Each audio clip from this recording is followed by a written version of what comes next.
Stephen A in the house. I'm hosting today. We don't have anybody else hosting. It's me. I'm in the house, okay? We have my man Dan Orlovsky here. RC, I don't know why he is not in studio. We will address why he is not in studio at some point in time today. You know what I think it is, Dan? I think he just wanted to be on the big screen. I think he just wanted to be on the big screen. He wanted to see himself. He wanted to see himself blown I've never up been on on the the big big screen. Do you see what I'm saying? He's never been on the big screen. What's it feel like? That's what it is. What does it feel like? What does it feel like? You know what? I feel real Stephen A-ish. I feel real big. You know what I mean? It almost feels like I run the show when I'm sitting here. You guys are so very small, and I'm so big. Well, let me say this. Mina Kimes will join us a little bit later on in the show, of course, any minute. Of course, the wonderful Jessica Mendoza will be in the house. Y'all do know that before we start the show, there are rules and regulations when I am hosting the show. We do know this, right? You will speak when spoken to. Look at me, Dan. Look at me. You will speak when spoken to. Okay, that is number one. Excuse me, blow it up so I can see it more clearly on the screen, so America can see it more clearly on the screen. No cussing.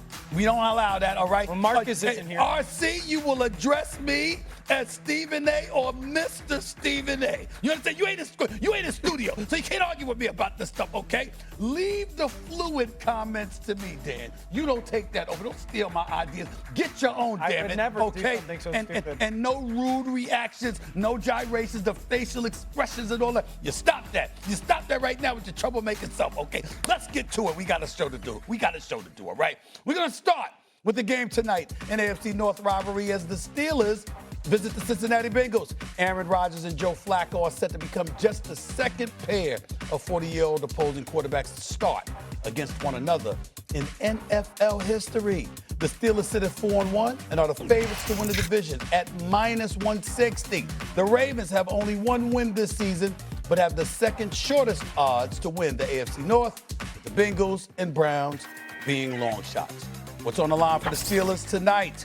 That is the question. Who needs to have a bigger game, DK Metcalf or Jamar Chase? Who is it, man? I'm going to say DK Metcalf. And it's because the Steelers, in the way that they've built their pass game, it's a little bit, I've called it like creatively cautious, where they'll move Rodgers a little bit, but it's, hey, DK, we want to get the ball into your hands. And so they run kind of traditionally, historically, like simple concepts. He leads the NFL in yards after the catch, 224 yards after the catch with wide receiver, or DK one-on-one.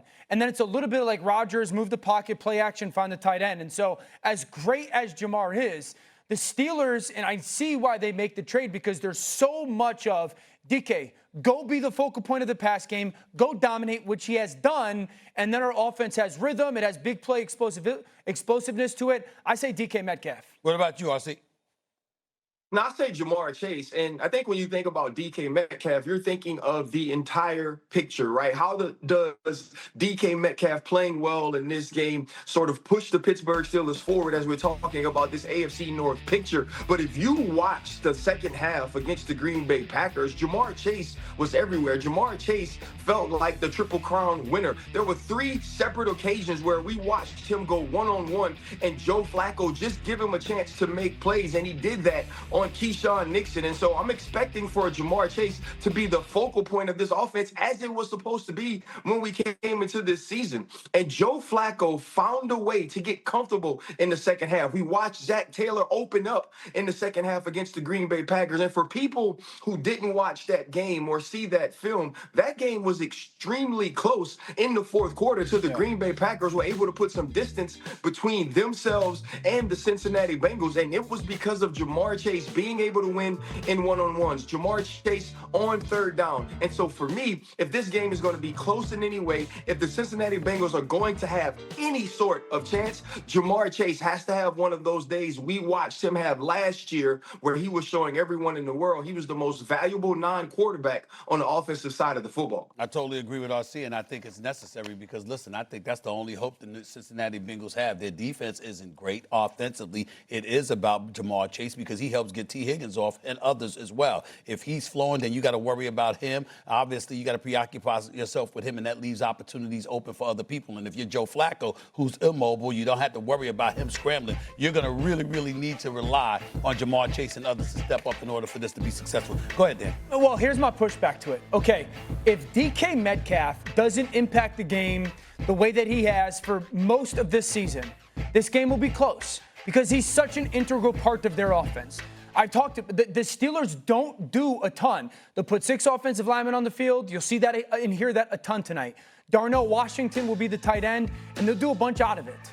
But the reason they've been explosive, the reason they've scored points is because DK. So if DK doesn't dominate tonight, this game will be close. Whereas the Bengals still have T. Higgins. Like, Jamar's going to be impactful. He's sensational. But if, like, the Steelers take away Jamar Chase, T. Higgins can still hurt you. T. Higgins can still keep you in the game. Metcalf is the focal point of that offense. And also, being realistic, the Bengals keep it close. So the Bengals find a way to win tonight. Does it really change our prospect on them? Well, that's true. That's true. And that gets me to another question, which is the obvious one. That was just a warm-up question. Very, very good on both of you, Party. I wanted to test to see if y'all were ready to roll. Because ready.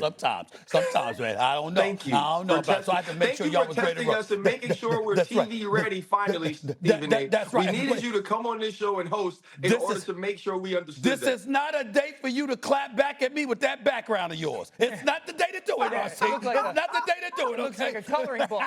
Exactly. Let's go to a bigger question involving the Steelers, because we really need to get to what's on the line for them tonight. How all in do you want to be if I'm the Steelers? Steelers win tonight, this division's blouses. It's a wrap, okay? If you're the Steelers and you win tonight, you have I think it would be a 3.5 game lead on the division. Do you make a call to the New York Jets and see is Garrett Wilson available? Do you make a call to the Miami Dolphins and see if Jalen Waddle's available? Do you call the Saints and see if Chris Olave is available? I like those because options. I like those options, Dan. This team is different than I thought they were going to be. I thought they were a playoff football team. I did. Well, what did you think? I thought they were a playoff team.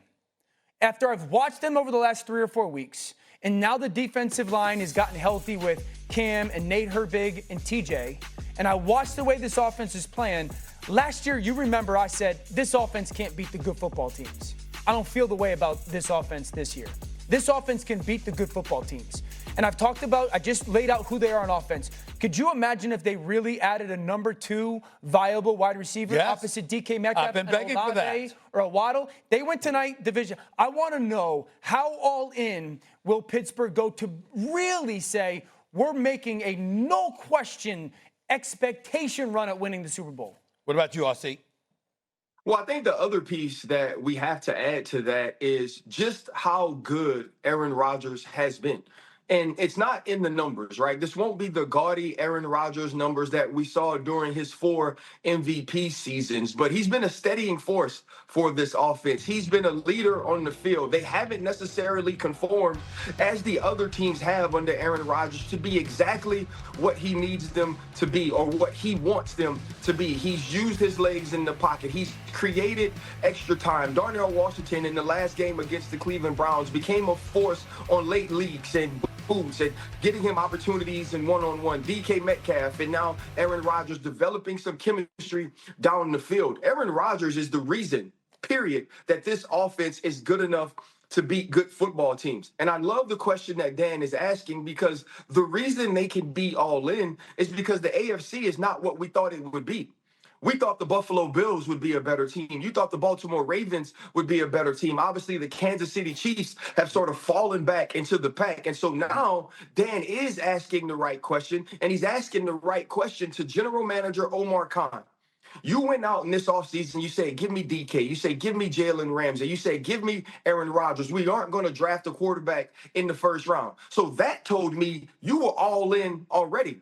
If you win tonight, and you're 5-1,